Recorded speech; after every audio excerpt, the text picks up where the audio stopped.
Bonjour, vous êtes l'une de ces personnes qui recherchent la sécurité sur le chemin du bonheur. Vous avez des rêves et vous travaillez sans relâche pour améliorer votre condition de vie. Malheureusement, la chance ne vous sourit pas encore. Que ce soit dans le quartier ou dans les médias, vous voyez des gens qui manquent du minimum vital ou qui meurent de faim. Vous voyez ces adultes qui ne savent pas lire et ces enfants qui ne vont pas à l'école. Vous voyez ces femmes violentées. Vous voyez ces enfants mourir. Vous voyez ces femmes mourir en donnant la vie.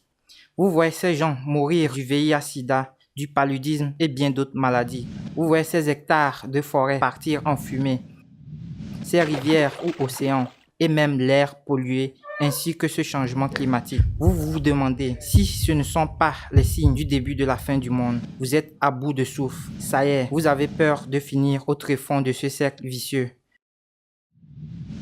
Vous respirez pendant un moment et vous constatez que vous pouvez étudier et appliquer l'échelle administrative dans votre vie pour faire en sorte que votre planification devienne une réalité.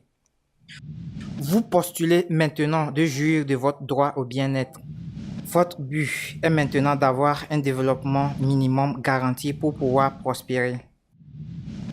Lorsque vous entreprenez de fixer vos objectifs, vous découvrez une similarité avec les objectifs du millénaire pour le développement adoptés en 2000 à New York par 193 États membres des Nations Unies et au moins 23 organisations internationales qui ont convenu de les atteindre en 2015. Vous vous retrouvez dans ces objectifs et par principe, vous vous alignez sur ces engagements.